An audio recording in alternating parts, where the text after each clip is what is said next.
Good morning everyone. आज मैं आपसे बात करूंगी एक बहुत ज़रूरी बात कि कैसे हम लोग अपने बच्चों को बेशक एक ही घर में 2 बच्चे हैं या एक ही क्लास में 10 बच्चे हैं या 50 बच्चे हैं या 40 बच्चे हैं, तो उसमें अगर हम बात करें कि या आपके घर में भी अगर कोई बच्चे हैं, 2 बच्चे हैं या आपके आसपास में चाचा जी के या रिलेटिव्स के या फ्रेंड्स के हैं, है ना, तो हम जनरली क्या करते हैं, we try to compare them. Comparison is really bad. वो तो इतना अच्छा कर रहा है और वो इतना अच्छा नहीं कर रहा। अब इसके पीछे कारण क्या है, हमें उस तक जाना है। वो क्यों नहीं कर रहा, वो क्यों नहीं कर पा रहा, हमें उस जगह पर जाना है। अब रीज़न मैं आपको एक एग्जांपल के थ्रू दिखाऊंगी। मैंने बहुत ये मेरे घर के पास में ही एक पेड़ है, जामुन का पेड़ है, और मैं उसको हमेशा ऑब्ज़र्व करती थी। पहले उसमें पहले फ्लावर्स आए एंड फिर उसमें छोटे छोटे फ्रूट्स आए, ग्रीन कलर के थे, ठीक है। एंड देखते देखते कुछ समय के बाद वो जामुन जो थे, कई आप नोटिस करेंगे ब्लैक हो गए जो एक्चुअल में होने चाहिए, और कुछ ग्रीन ही रह गए। और वो सेम ही उसी ही ट्री के हैं, पर दोनों में कितना फ़र्क है। कोई ज़्यादा पक गए, सड़ गए, और कोई कच्चे रह गए। वो ग्रो ही नहीं कर, मतलब ग्रो तो कर पाए नो डाउट, बट वो भी अल्टीमेटली बनेंगे, ब्लैक कलर के होंगे, वो जामुन का टेस्ट देंगे, बहुत टेस्टी होंगे, है ना। और धीरे धीरे पकते हुए मुझे लगता है कि और ज़्यादा भी हो जाएंगे, क्योंकि जो बहुत ज़्यादा जल्दी पक गए हैं वो थोड़े रॉटन ख़राब हो चुके हैं, है ना। तो इसका एग्जाम्पल मैंने आपको दिया। आप बोलेंगे कि फ़िलॉसफी है ये, तो बहुत ज़्यादा ज्ञान बांट रहे हैं या कुछ है। ये रीज़न मेरा आपको देने का, ये एग्जाम्पल आपको देने का सिर्फ एक ही है कि हर बच्चे की कैपेबिलिटी अलग होती है। उसको समय चाहिए, उसको केयर चाहिए। जैसे इस प्लांट को ग्रो करने के लिए आप छोटे से, आपको पता है कि इसको अच्छी सॉइल चाहिए जो उसको मिनरल्स देगी, इसको पानी चाहिए जो उसके रूट्स के थ्रू जाएगा, एंड सनलाइट चाहिए, है ना। ये सब हमको पता है, धूप चाहिए।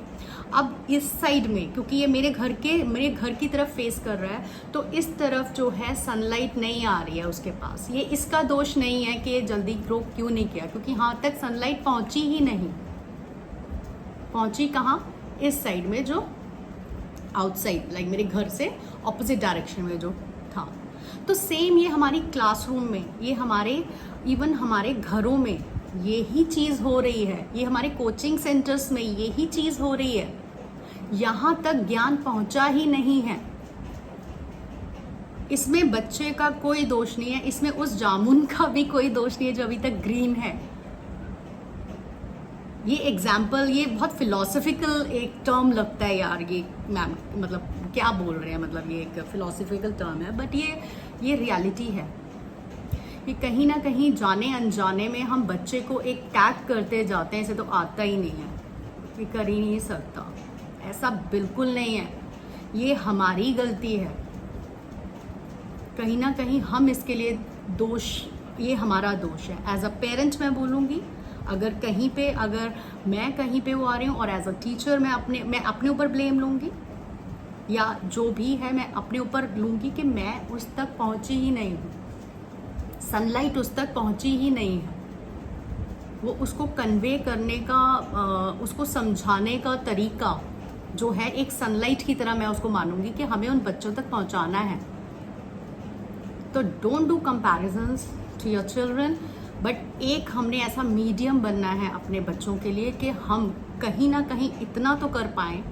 एंड मेरी यही मुहिम है, सिर्फ इसी के लिए आई स्टार्टेड डूइंग दिस, किसी भी हद तक पेरेंट्स को मोटिवेट कर पाऊँ, क्योंकि जब तक हम एज अ पेरेंट मोटिवेट नहीं होंगे, हम अपने बच्चों के लिए नहीं समझेंगे कि उनकी रिक्वायरमेंट क्या है। वो बच्चा क्यों मैथ्स नहीं कर पा रहा है, वो मैथ्स इसलिए नहीं कर पा रहा, वो उसका फेवरेट सब्जेक्ट क्यों नहीं बन पा रहा, कि कहीं ना कहीं उसे समझ में नहीं आ रहा। और वो समझ में क्यों नहीं आ रहा, कि वो टीचर वो उसको समझा नहीं पा रहे हैं। तो उसमें हमने उसके बेसिक कॉन्सेप्ट्स पे ध्यान देना है, या कोई भी एक रैंडम सब्जेक्ट जो उसको नहीं समझ में आ रहा है या कॉन्सेप्ट समझ में नहीं आ रहा, आप आगे मत भागिए। आप please you stick to that particular concept only. आगे भागकर बच्चे को कोई फायदा नहीं मिलेगा, बिल्कुल नहीं मिलेगा। अल्टीमेटली हम बच्चे के ऊपर एक प्रेशर लोड रखते जा रहे हैं। जैसे मैंने आपको एग्जांपल दिया, ज़्यादा भी सनलाइट मिल रही थी और बहुत ज़्यादा जल्दी पक गए एंड फट गए एंड वो सड़ गए हैं। तो यही एक रीज़न है, देना है सही मात्रा में, प्रेशराइज भी नहीं करना है हमें। बट हमें एज अ पेरेंट खुद इस मुहिम में शामिल होना है। हमें खुद अपने बच्चों का एक ये ही हमारी, मैं कह सकती हूँ कि हम ऐसे प्रोटेक्ट करेंगे अपने बच्चों को जब हम उनको सही समय पे क्या उनकी नीड्स है, चाहे एजुकेशनल नीड्स हैं, चाहे उनकी न्यूट्रिशनल नीड्स हैं, है ना, कोई भी उनकी ज़रूरत है, उनको स्पोर्ट्स में जाना है, उनको अच्छा खाना देना है, उनकी अच्छी पढ़ाई करवानी है, उनको ओवरऑल हॉलिस्टिक अप्रोच के साथ मैं इसलिए बोल रही हूँ कि सिर्फ पढ़ाना ही मकसद नहीं है। वो अप्रोच ऐसी होनी चाहिए जिसमें हम खुद उनके एक होलिस्टिक डेवलपमेंट की तरफ एक हम लेके जाएंगे without forcing them. So this is my message to all the parents that they have to work for their child and और इसके लिए ये तभी पॉसिबल है जब हम अपने घर से शुरुआत करेंगे। Thank you so much.